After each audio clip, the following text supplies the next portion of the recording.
Hi hello guys, welcome back to our channel. ಎಲ್ಲರೂ ಹೇಗಿದ್ದೀರಾ? ನಾವಂತೂ ಸೂಪರ್ ಆಗಿದ್ದೀವಿ. ನೀವು ಚೆನ್ನಾಗಿದ್ದೀರಾ ಅಂತ ಭಾವಿಸ್ತೀನಿ. ಗೈಸ್, ಇದು ಸಂಜೆ ರೊಟೀನ್ ಆಗಿರುತ್ತೆ. ಸಂಜೆ ಮೇಲೆ ವ್ಲಾಗ್ ಸ್ಟಾರ್ಟ್ ಮಾಡಿದ್ದೀನಿ. ಇವತ್ತು ಸೋಮವಾರ, ಮನೇಲಿ ವಾರ ಇರೋದ್ರಿಂದ ಮನೆ ಕೆಲಸ ಎಲ್ಲ ಮುಗಿಸ್ಕೊಂಡು ಈವ್ನಿಂಗ್ ಟೈಮ್ ಸ್ಟಾರ್ಟ್ ಮಾಡಿದ್ದೀನಿ. ನಮ್ಮ ಮನೆಯವರು ಡ್ಯೂಟಿ ಮುಗಿಸ್ಕೊಂಡು ಮನೆಗೆ ಬಂದರು. ಇನ್ನು ಹೇಮಂತನು ಕಾಲೇಜ್ ಇತ್ತು, ಕಾಲೇಜ್ಗೆ ಹೋಗಿ ಬಂದು ಊಟ ಎಲ್ಲ ಮಾಡಿಕೊಂಡು ಕೂತ್ಕೊಂಡಿದ್ವಿ. ಇನ್ನು ಊರಿಂದ ತಂದಿರೋ ಮಾವಿನ ಹಣ್ಣು ತುಂಬಾ ಇದ್ವು ಗೈಸ್. ಅವು ಎಲ್ಲನೂ ಒಂದೇ ಸಲ ಹಣ್ಣಾಗ್ಬಿಟ್ಟಿದ್ವು. ಹಾಗೆ ಬಿಟ್ಟರೆ ಇನ್ನೂ ತುಂಬ ಹಣ್ಣಾಗ್ಬಿಟ್ಟು ಹುಳ ಆಗುತ್ತೆ ಅಂತ ಹೇಳಿ ನಮ್ಮ ಮನೆಯವ್ರು ಜ್ಯೂಸ್ ಆದರೂ ಮಾಡು, ಎಲ್ಲರೂ ಕುಡಿಯೋಣ ಅಂತ ಅಂದರು. ಅದಕ್ಕೆ ನೋಡಿ ಕಟ್ ಮಾಡ್ತಾ ಇದ್ದೀನಿ. ಅವು ಬಿಸಿಲಿಗಾಯಿ ಅಂತಾರಲ್ಲ ಆ ಥರ ಆಗೋಗಿದ್ದಾವೆ. ಇನ್ನು ಪೂರ್ತಿ ಹಣ್ಣಾಗೋದಿಲ್ಲ, ವೈಟಾಗಿ ಕಾಣ್ತವೆ. ಬಟ್ ತಿಂದರೆ ಟೇಸ್ಟ್ ಮಾತ್ರ ಸ್ವೀಟಾಗಿರ್ತವೆ ಗೈಸ್. ಬಿಸಿಲಿಗಾಯಿ ಥರನೇ ಇಲ್ಲ. ಅದಕ್ಕೆ ಎಲ್ಲನೂ ಕಟ್ ಮಾಡೋಕ್ಕೆ ಜ್ಯೂಸ್ ಮಾಡ್ತಾಯಿದ್ದೀವಿ ಗೈಸ್. ಸ್ವಲ್ಪ ತೆಳ್ಳಗೆ ಮಾಡೋಣ ಅಂತ ಹೇಳಿ ಸಕ್ಕರೆನ ಸ್ವಲ್ಪ ಜಾಸ್ತಿನೇ ಹಾಕ್ತಾಯಿದ್ದೀನಿ. ನಮ್ಮ ಹೇಮಂತ್ ಗಟ್ಟಿಗಿದ್ರೆ ಅವನು ಸ್ವಲ್ಪ ಜಾಸ್ತಿ ಆಗಲ್ಲ ಅಂತೇಳಿ ನೋಡಿ ಎಷ್ಟು ತೆಳ್ಳಗೆ ಮಾಡ್ಕೊಬಂದಿದ್ದಾನೆ. ಚೆನ್ನಾಗಿತ್ತು. ಬಟ್ ಜ್ಯೂಸ್ ಮಾತ್ರ ಅಷ್ಟು ತೆಳು ಏನಿರಲಿಲ್ಲ, ಅಷ್ಟು ಗಟ್ಟಿನೂ ಇರಲಿಲ್ಲ. ನಾರ್ಮಲ್ ಜ್ಯೂಸ್ ಯಾವ ಇದರಲ್ಲಿರುತ್ತೋ ಅಷ್ಟಿತ್ತು. ಅಂಗಡಿಲೆಲ್ಲ ಇದಕ್ಕಿಂತ ಸ್ವಲ್ಪ ತೆಳುನೇ ಕೊಡ್ತಾರೆ. ನಮ್ಮ ಮನೇಲಿ ಮಾಡೋದಲ್ಲ, ಹಾಗಾಗಿ ಸ್ವಲ್ಪ ಗಟ್ಟಿನೇ ಇದೆ. ಒಂದು 8-9 ಮಾವಿನ ಹಣ್ಣನ್ನೇ ಕೊಯ್ದು ಹಾಕಿದ್ದೆ. ಚೆನ್ನಾಗಿತ್ತು. ಇನ್ನು ಇವಳು ನೋಡಿ, ಆನ್ವಿಕಾ ಸ್ಕೂಲ್ ಮುಗಿಸ್ಕೊಂಡು ಬಂದಿದ್ದಾಳೆ. ನಾವು ಏನೇ ಮಾಡಿದ್ರು ಅದರಲ್ಲಿ ಒಂದು ಪಾಲು ಇವಳಿಗಿದ್ದೇ ಇರುತ್ತೆ. ಅವಳಿಗೆ ಅಂತೇಳಿ ಗ್ಲಾಸ್ ತರೋದಕ್ಕೆ ಹೋಗಿದ್ದಾನೆ ಹೇಮಂತ.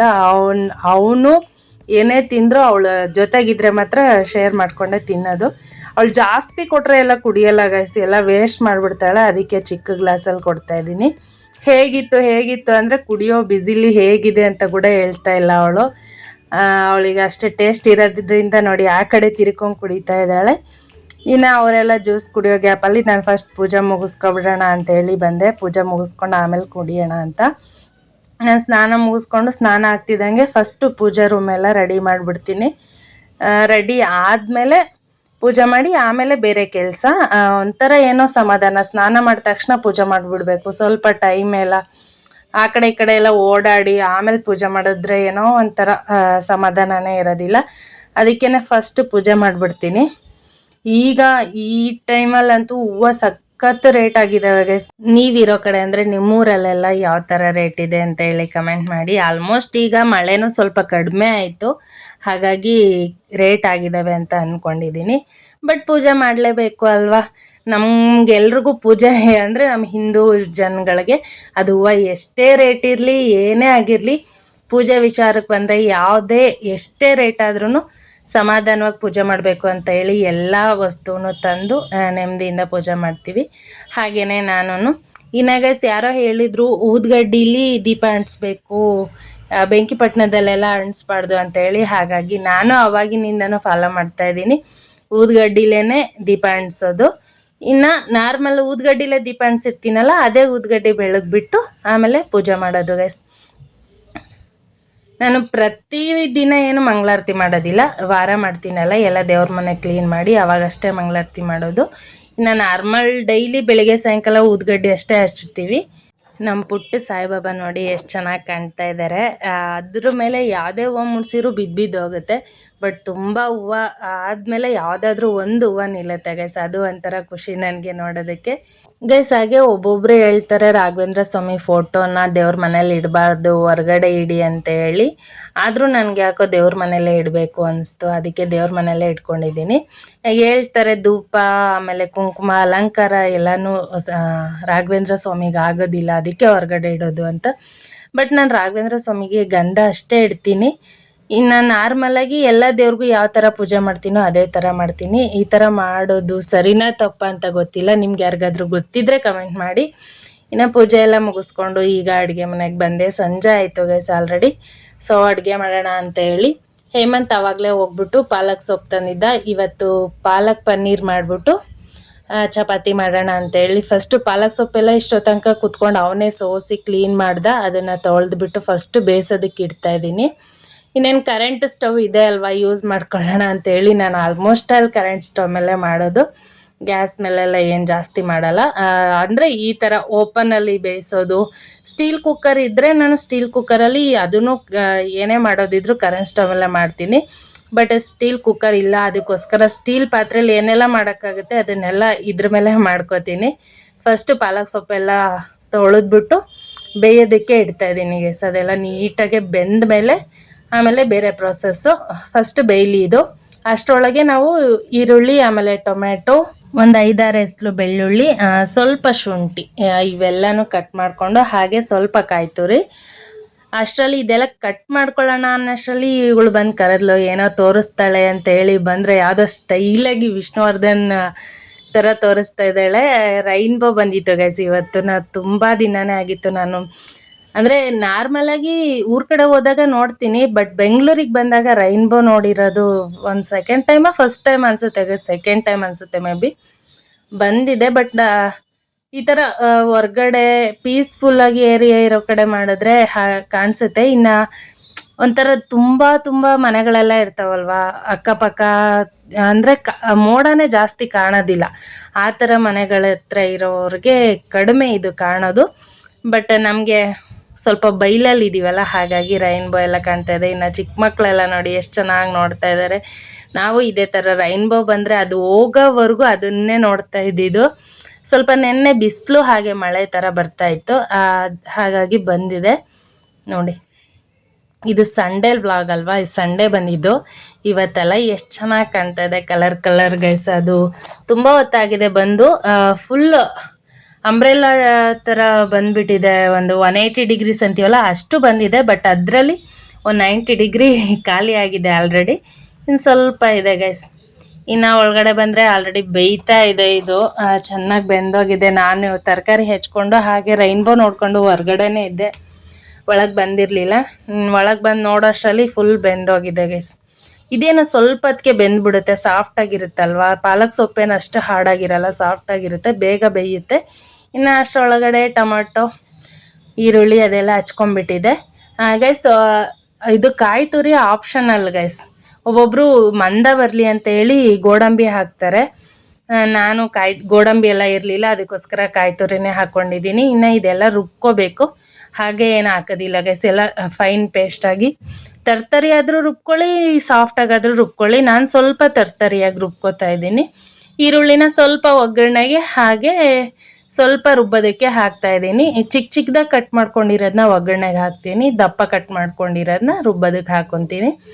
ಇನ್ನು ಇದನ್ನು ನೀರೆಲ್ಲ ಬಸ್ತು ಎತ್ತಿಟ್ಕೊಂಡಿದ್ದೆ, ಸ್ವಲ್ಪ ಆರಬೇಕು ಗಸ್. ನಾವೇನು ರುಬ್ಕೊಂಡಿದ್ವಲ್ಲ ಅದನ್ನು ಒಂದು ಸಪ್ರೇಟ್ ಬೌಲ್ಗೆ ಸರ್ವ್ ಮಾಡ್ಕೊಂಬಿಟ್ಟು ಅದೇ ಮಿಕ್ಸರ್ ಜಾರ್ಗೆ ಚೆನ್ನಾಗಿ ರುಬ್ಕೊಂಡಿದ್ದೀನಿ. ಇನ್ನು ಒಗ್ಗರಣೆ ಹಾಕೋಬೇಕು ಅಷ್ಟೇ. ಇದೇನು ಜಾಸ್ತಿ ದೊಡ್ಡ ಪ್ರಾಸೆಸ್ ಏನಿಲ್ಲ ಗೈಸ್, ಆರಾಮಾಗಿ ಮಾಡ್ಬೋದು. ಒಗ್ಗರಣೆಗೆ ಸ್ವಲ್ಪ ಪಲಾವ್ ಎಲೆ, ಸ್ವಲ್ಪ ಅಂತಲ್ಲ, 1-2 ಎಲೆಯಷ್ಟು ಸಣ್ಣದಾಗಿ ಕಟ್ ಮಾಡಿ ಪಲಾವ್ ಎಲೆ ಹಾಕ್ತಾಯಿದ್ದೀನಿ. ಹಾಗೆ ಸ್ವಲ್ಪ ಜೀರಿಗೆ ಹಾಕ್ಬಿಟ್ಟು ಅದಕ್ಕೆ, ಅದು ಸ್ಟೀಲ್ ಪಾತ್ರೆ ಅಲ್ವಾ, ಸ್ವಲ್ಪ ಜಾಸ್ತಿ ಚಟಪಟ ಅಂತ ಸಿಡಿತಾ ಇತ್ತು. ಹಾಗಾಗಿ ಬೇಗನೆ ಈರುಳ್ಳಿ ಹಾಕಿದೆ. ಈರುಳ್ಳಿ ಹಾಕೋರು ಹಾಕ್ತಾರೆ, ಇಲ್ಲಾಂದರೆ ಇಲ್ಲ, ಆಪ್ಷನಲ್ ಒಗ್ಗರಣೆಗೆ. ನನಗೆ ಸ್ವಲ್ಪ ಅದು ಗ್ರೇವಿ ತಿನ್ನುವಾಗ ಬಾಯಿಗೆ ಒಂದೊಂದು ಸಿಗ್ತಾ ಇದ್ರೆ ಚೆನ್ನಾಗಿರ್ತವೆ, ಅದಕ್ಕೋಸ್ಕರ ನಾನು ಒಗ್ಗರಣೆಗೂ ಹಾಕ್ತಾ ಇದ್ದೀನಿ. ಇದೆಲ್ಲ ನೀಟಾಗಿ ಫುಲ್ ಫ್ರೈ ಆಗಬೇಕು, ಬ್ರೌನ್ ಕಲರ್ ಫ್ರೈ ಆಗೋವರೆಗೂ ಬೇಯಿಸ್ಕೊಳ್ಳೋಣ. ನೋಡಿ ಗೈಸ್, ಇದೆಲ್ಲ ಚಟಪಟ ಅಂತ ಸಿಡಿಯುತ್ತೆ ಅಂತೇಳಿ ನಾನು ಲೋ ಫ್ಲೇಮಲ್ಲಿ ಇಟ್ಕೊಂಡಿದ್ದೆ, ಅಂದರೆ ಕಡಿಮೆಗೆ. ಅದಕ್ಕೆ ಈಗ ಬೇಯಲಿ ಅಂತೇಳಿ ಸ್ವಲ್ಪ ಜಾಸ್ತಿ ಮಾಡಿದ್ದೀನಿ. ಇನ್ನು ಇದೆಲ್ಲ ನೀಟಾಗಿ ಬೆಂದಾದಮೇಲೆ ನಾವೇನು ತರ್ತರಿಯಾಗಿ ರುಬ್ಕೊಂಡಿದ್ವಲ್ಲ ಟೊಮೊಟೊದು ಪೇಸ್ಟ್, ಟೊಮೊಟೊ ಈರುಳ್ಳಿ ಕಾಯಿ ತುರಿ ಪೇಸ್ಟ್ ಮಾಡ್ಕೊಂಡಿದ್ವಲ್ಲ ಅದನ್ನು ಹಾಕಿಬಿಟ್ಟು ಚೆನ್ನಾಗಿ ತಿರುಗಬೇಕು ಗೈಸ್. ಅದನ್ನು ಹಸಿ ವಾಸನೆ ಹೋಗೋವರೆಗೂ ಬೇಯಿಸ್ಕೋಬೇಕು ಅಷ್ಟೇ, ಏನು ಜಾಸ್ತಿ ಹೊತ್ತೂ ಹಿಡಿಯೋದಿಲ್ಲ. ಸ್ವಲ್ಪ ಹಸಿ ವಾಸನೆ ಹೋಗೋವರೆಗೂ ಬೇಯಿಸ್ಕೊಂಡು ಆದಮೇಲೆ ನಾವೇನು ಪಾಲಕ್ದು ಮಿಕ್ಸಿಗೆ ಹಾಕ್ಕೊಂಡಿರ್ತೀವಲ್ಲ ಪಾಲಕ್ ಸೊಪ್ಪು, ಅದನ್ನು ಇದಕ್ಕೆ ಆ್ಯಡ್ ಮಾಡ್ಕೋಬೇಕು ಗೈಸ್. ನಾನು ಮಿಕ್ಸಿ ಜಾರ್ನ ತೊಳೆದ್ಬಿಟ್ಟು ಅದ್ರ ನೀರನ್ನು ಇದರೊಳಗೆ ಹಾಕ್ತೀನಿ, ಯಾಕೆಂದರೆ ಗಟ್ಟಿ ಆಗುತ್ತೆ ಅದು ಬೇಯ್ತಾ ಇಷ್ಟು ತೆಳ್ಳಗಿರೋದಿಲ್ಲ. ಅದಕ್ಕೋಸ್ಕರ ನೀಟಾಗಿ ಮಿಕ್ಸಿ ಜಾರ್ನ ತೊಳೆದ್ಬಿಟ್ಟು ಆ ನೀರನ್ನು ಇದಕ್ಕೆ ಹಾಕ್ತಾಯಿದ್ದೀನಿ. ಸ್ವಲ್ಪ ಇದೂ ಅಷ್ಟೇ ನೀಟಾಗಿ ಕುದಿಬೇಕು. ಕುದಿ ಬಂದ ಮೇಲೆ ನಾವು ಪನ್ನೀರನ್ನ ಆ್ಯಡ್ ಮಾಡ್ಕೊಳ್ಳೋಣ. ಇನ್ನು ಅದು ಕುದಿಯೋ ಟೈಮಲ್ಲಿ ಪನ್ನೀರ್ ಕಟ್ ಮಾಡ್ಕೊಳ್ಳೋಣ ಗೈಸ್. ಗೈಸ್ ಒಂದೇ ಪನ್ನೀರ್ ತಂದಿರೋದು, ಅದನ್ನು ಹೇಮಂತ್ ನಾನೇ ಕಟ್ ಮಾಡ್ತೀನಿ ಅಂತ ಹೇಳಿ ಕಟ್ ಮಾಡ್ತಾ ಇದ್ದಾನೆ. ನನಗೆ ಪನ್ನೀರೆಲ್ಲ ಏನು ಅಷ್ಟು ಇಷ್ಟ ಆಗಲ್ಲ ಗೈಸ್, ಹಾಲಿಂದ ಮಾಡೋದಲ್ವಾ, ನನಗೆ ಮೊದಲೇ ಹಾಲು ಅಂದ್ರೇ ಇಷ್ಟ ಆಗಲ್ಲ ಅಷ್ಟು. ಬಟ್ ಕಾಫಿ ಅದೆಲ್ಲ ಕುಡಿತೀನಿ, ಪಾಯಸಕ್ಕೆ ಹಾಕಿದ್ರೆ ಎಲ್ಲ ತಿಂತೀನಿ, ಬಟ್ ಬರೀ ಹಾಲೆಲ್ಲ ಕುಡಿಯಲ್ಲ. ಹಾಲಿಂದ ಸಕ್ಕರೆ ಹಾಕಿದ್ರೆ ಅಷ್ಟೇ ನಾನು ಹಾಲು ಕುಡಿಯೋದು, ಸಪ್ಪೆ ಹಾಲು ಹಸಿ ಹಾಲು ಆ ಥರ ಎಲ್ಲ ಏನು ಕುಡಿಯೋದಕ್ಕೆ ಹೋಗಲ್ಲ. ಹಾಗೆ ಪನ್ನೀರೂ ಹಾಲಿಂದ ಮಾಡೋದಲ್ವಾ, ಅದಕ್ಕೆ ಅಷ್ಟಾಗಿ ಏನು ಇಷ್ಟ ಆಗಲ್ಲ ಗೈಸ್. ಸೊ ನಾನೇನು ಜಾಸ್ತಿ ತಿನ್ನಲ್ಲ, ಬಟ್ ನೋಡ್ತೀನಿ ಚೆನ್ನಾಗಿದ್ರೆ ತಿಂತೀನಿ, ಇಲ್ಲ ಅಂದರೆ ಬರೀ ಗ್ರೇವಿಲೇ ತಿನ್ಕೊಂಬಿಡ್ತೀನಿ. ನನಗೆ ಅದೇನೋ ಹಾಲು ವಾಸನೆ ಕಂಡ್ರೇ ಆಗ್ತಾ ಇರಲಿಲ್ಲ. ಮುಂಚೆ ಎಲ್ಲ ನಾನು ಸಕ್ಕರೆ ಹಾಕಿದ ಹಾಲೂ ಕುಡಿತಾ ಇರಲಿಲ್ಲ, ಇವಾಗ ಅದು ಅಭ್ಯಾಸ ಮಾಡ್ಕೊಂಡಿದ್ದೀನಿ. ಇನ್ನು ಈ ಕಡೆ ಪನ್ನೀರ್ ಕಟ್ ಮಾಡಿದಾದ್ಮೇಲೆ ಗ್ರೇವಿ ಎಲ್ಲ ಚೆನ್ನಾಗಿ ಬೆಂದಿದೆ, ಅದಕ್ಕೆ ಫಸ್ಟು ಗರಂ ಮಸಾಲೆ ಹಾಕ್ತಾಯಿದ್ದೀನಿ ಸ್ವಲ್ಪ, ಆಮೇಲೆ ಅಚ್ಕಾರದ ಪುಡಿ ಸ್ವಲ್ಪ, ಧನಿಯಾ ಪೌಡ್ರ್ ಹಾಕ್ಬಿಟ್ಟು ಆ್ಯಡ್ ಮಾಡೋದು. ಧನಿಯಾ ಪೌಡ್ರು ಅಚ್ಕಾರದ ಪುಡಿ ಎಲ್ಲ ಮನೇಲಿ ಮಾಡೋದೇ ಗೈಸ್. ಗರಂ ಮಸಾಲೆ ಮಾತ್ರ ಅದು ನನಗೆ ಮಾಡೋಕ್ಕೆ ಬರೋದಿಲ್ಲ, ಅದನ್ನು ಮಾತ್ರ ಪ್ಯಾಕೆಟ್ ತರಿಸ್ಕೊತೀನಿ. ನಿಮಗೆ ಖಾರ ಎಷ್ಟು ಬೇಕೋ ಅಷ್ಟು ಖಾರದ ಪುಡಿ ಹಾಕ್ಕೊಳ್ಳಿ, ರುಚಿಗೆ ಎಷ್ಟು ಬೇಕೋ ಅಷ್ಟು ರುಚಿಗೆ ತಕ್ಕಷ್ಟು ಉಪ್ಪು ಹಾಕ್ಕೊಳ್ಳಿ ಗೈಸ್. ಇದು ನೋಡಿ, ಈ ಸ್ಟವ್ ಮೇಲೆ ಮಾಡೋದಕ್ಕೆ ಇದೇ ಪದ್ಧತಿ. ಪಾತ್ರೆ ಎಲ್ಲ ಯಾವ ಥರ ಸಿಡ್ದಿದೆ ಅಂತೇಳಿ, ಇನ್ನು ಪ್ಯಾನಲ್ಲಿ ಮಾಡಿದರೆ ಇನ್ನೂ ಫುಲ್ ಎಲ್ಲ ಸಿಡ್ದೋಗಿರೋದು. ನಾನು ಫಸ್ಟ್ ಅದು ಕ್ಲೀನ್ ಮಾಡಿಕೊಂಡು ಆಮೇಲೆ ಕಂಟಿನ್ಯೂ ಮಾಡ್ತಾಯಿದ್ದೀನಿ. ನನಗೆ ಆ ಥರ ಎಲ್ಲ ಇದ್ದರೆ ಅಡುಗೆ ಮಾಡೋಕ್ಕೆ ಮನಸ್ಸೇ ಆಗೋದಿಲ್ಲ ಗೈಸ್. ನನಗೆ ಅಲ್ಲ, ತುಂಬ ಜನ ಹೆಣ್ಮಕ್ಳಿಗೆ ಹಾಗೇನೆ. ನನಗೊಂದು ಸ್ವಲ್ಪ ಓಸಿಡಿ ಥರ. ನೋಡಿ, ಅದು ಕುದೀತಾ ಇದ್ರೆ ಯಾವ ಥರ ಸಿಡಿಯುತ್ತೆ ಅಂತೇಳಿ ಅಲ್ಗೂ ಸ್ವಲ್ಪ ಅದನ್ನು ಕರೆಂಟಿಂದು ಉರಿ ಕಡಿಮೆ ಇಟ್ಕೊಂಡಿದ್ದೀನಿ. 1000ಗಿತ್ತು 800ಗೆ ಇಟ್ಕೊಂಡಿದ್ದೀನಿ, ಆದರೂ ಚಟಪಟ ಅಂತೇಳಿ ಎಲ್ಲ ಕಡೆ ನೋಡಿ ಈಗ ಒರೆಸಿದ್ದೆ. ಇದು ಎಡ್ಜಲ್ಲೆಲ್ಲ ಯಾವ ಥರ ಕೂತ್ಕೊಂಡಿದೆ.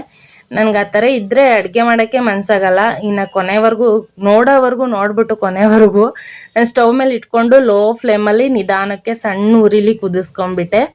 ಎಷ್ಟು ಸಲ ಒರೆಸಿದ್ದೀನಿ ನೋಡಿ ಗೈಸ್, 2-3 ಸಲ ಒರೆಸಿದ್ರು ಹಾಗೆ ಅದ್ರ ಮೇಲೆ ಆಗ್ತಾಯಿದೆ. ಇನ್ನು ಯಾವುದಾದ್ರೂ ಲಿಡ್ ಕ್ಲೋಸ್ ಮಾಡಿಬಿಟ್ಟು ಕುದಿಸಿದ್ರೆ ಆಯಿತು ಅಂತೇಳಿ ಅದ್ರ ಮೇಲೆ ಒಂದು ಪ್ಲೇಟ್ ಕ್ಲೋಸ್ ಮಾಡಿ ಒಂದು 5 ಮಿನಿಟ್ಸ್ ಕುದಿಯೋಕ್ಕೆ ಬಿಡಬೇಕು ನೀಟಾಗಿ. ಅದೇನು ಜಾಸ್ತಿ ಬೇಯೋದೇನು ಬೇಕಾಗಿಲ್ಲ ಗೈಸ್, ಬೇಗನೆ ರೆಡಿ ಆಗುತ್ತೆ. ಇನ್ನು ನೋಡೋವರೆಗೂ ನೋಡ್ಬಿಟ್ಟು ನಾನು ಸ್ಟವ್ ಮೇಲೆ ಕುದಿಸ್ದೆ ಅನ್ನಲ್ಲ, ಲಾಸ್ಟಿಗೆ ನೋಡಿ ಫೈನಲಾಗಿ ಇದ್ರ ಮೇಲೆ ಇಟ್ಕೊಂಡು ಲೋ ಫ್ಲೇಮಲ್ಲಿ ಸಣ್ಣದಾಗಿ ಕುದಿಸ್ತಾ ಇದ್ದೀನಿ. ಆಲ್ರೆಡಿ ಬೆಂದಿರುತ್ತೆ, ಅದೇನು ಬೇಯೋದೇನು ಬೇಕಾಗಿಲ್ಲ, ಬಿಸಿಗೇನೆ ಫುಲ್ ಅಳ್ಕೊಳ್ಳುತ್ತೆ. ಆದರೂ ನನ್ನ ಸಮಾಧಾನಕ್ಕೆ ಸ್ಟವ್ ಮೇಲೆ ಇಟ್ಬಿಟ್ಟು ನಿಧಾನಕ್ಕೆ ಸಣ್ಣಗೆ ಬೇಯಿಸ್ತಾ ಇದ್ದೆ. ಒಂದು ಕಡೆ ಪನ್ನೀರ್ ರೆಡಿ ಆದರೆ ಇನ್ನೊಂದು ಕಡೆ ಚಪಾತಿನೂ ರೆಡಿ ಮಾಡ್ಕೊಂಡ್ಬಿಟ್ಟೆ. ಹಾಗೆ ನನಗೆ ಸ್ವಲ್ಪ ಗೋಧಿ ಹಿಟ್ಟು ಕಡಿಮೆ ಇತ್ತು, ಹಾಗಾಗಿ ಜೋಳದ ಹಿಟ್ಟನ್ನು ಹಾಕ್ಬಿಟ್ಟು ಜೋಳ ಆಮೇಲೆ ಗೋಧಿ ಹಿಟ್ಟು ಮಿಕ್ಸ್ ಮಾಡಿ ಚಪಾತಿ ಮಾಡಿದ್ದೀನಿ. ಹೇಗಿದೆ ಕಾಂಬಿನೇಷನ್? ಚೆನ್ನಾಗಿದೆಯಲ್ವ? ನೋಡೋಣ ಟೇಸ್ಟ್ ಹೇಗಿರುತ್ತೆ ಅಂತೇಳಿ. ಫಸ್ಟ್ ಟೈಮ್ ನಾನು ಗ್ರೇವಿ ಅಷ್ಟೇ ತಿಂದಿದ್ದೀನಿ, ಪನ್ನೀರೆಲ್ಲ ಏನು ತಿಂದಿರಲಿಲ್ಲ. ಈಗ ಪನ್ನೀರ್ನ ಆ್ಯಡ್ ಮಾಡ್ಕೊಂಡು ತಿಂತಾ ಇದ್ದೀನಿ. ನನಗೆ ಹಾಲು ಅಂದ್ರೇ ಆಗಲ್ಲ ಅನ್ನಲ್ಲ, ಬಟ್ ನೋಡೋಣ ಹೇಗಿದೆ ಅಂತ. ಸಖತ್ತಾಗಿದೆ ಗೈಸ್, ಟೇಸ್ಟ್ ಮಾತ್ರ ಫಸ್ಟ್ ಟೈಮ್ ನಾನು ಮಾಡಿದ್ದು, ಫಸ್ಟ್ ಟೈಮು ಸಖತ್ತಾಗಿತ್ತು.